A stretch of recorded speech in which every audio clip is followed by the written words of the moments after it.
Assalamualaikum warahmatullahi wabarakatuh.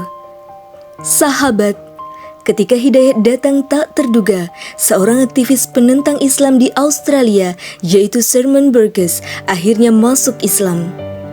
Pemikirannya dimulai ketika duduk di sebuah bar untuk mabuk.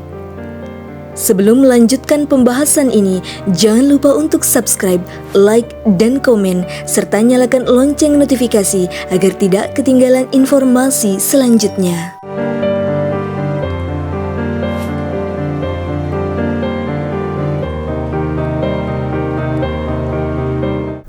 In the church and things like this, and I'd really need someone to be there because I felt like hopeless and lost and things like this, and they're like, oh, just come to church on Sunday, or you'd ring them and they, other Christians were busy, and oh yeah, I'll come see you on Tuesday or something.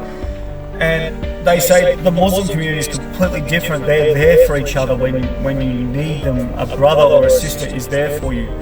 So if you're in a state of absolute despair, or something happens and you need your brothers there for backup, if someone's threatening to hurt you because you're a Muslim, they're only a phone call away. You get on your phone and they'll all come down there to protect you and make sure no harm comes to you.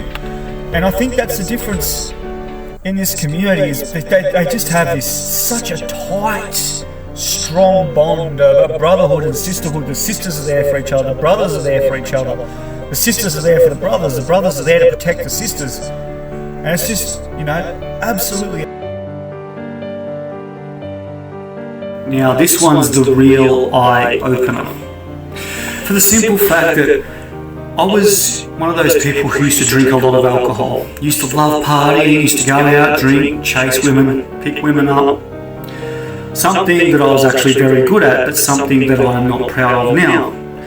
Because the simple fact is there was something missing in my life, and I was filling this void with alcohol, sex, and all these other haram things.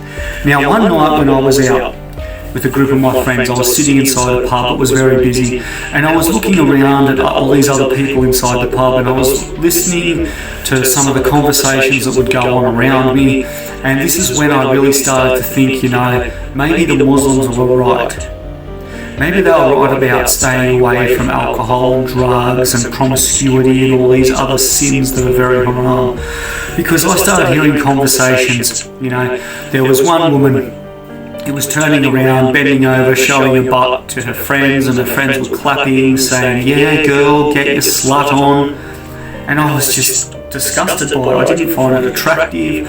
I thought to myself, that is the last woman I ever want to be in a relationship with or marry, anything like that, who acts like that. And then what really set it off for me was when a good friend of mine come up to me. He looked really depressed. He looked like he'd been drinking a lot lately. He'd lost a lot of weight. He looked terrible.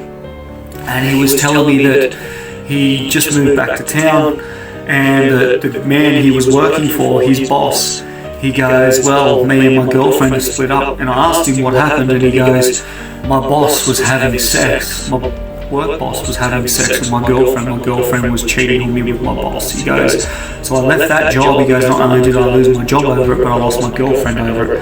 And these are the sort of things that these kuffar will do to each other, what these non-Muslims will do to each other, betrayal, the drug abuse, the filth, the putrid ways that they act.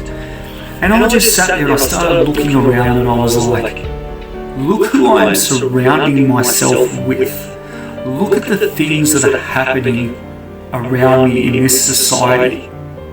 Maybe the Muslims are right. So that's when I really started investigating into Islam. I'm like, what is it that keeps their people under such good moral conduct compared to anyone in the West?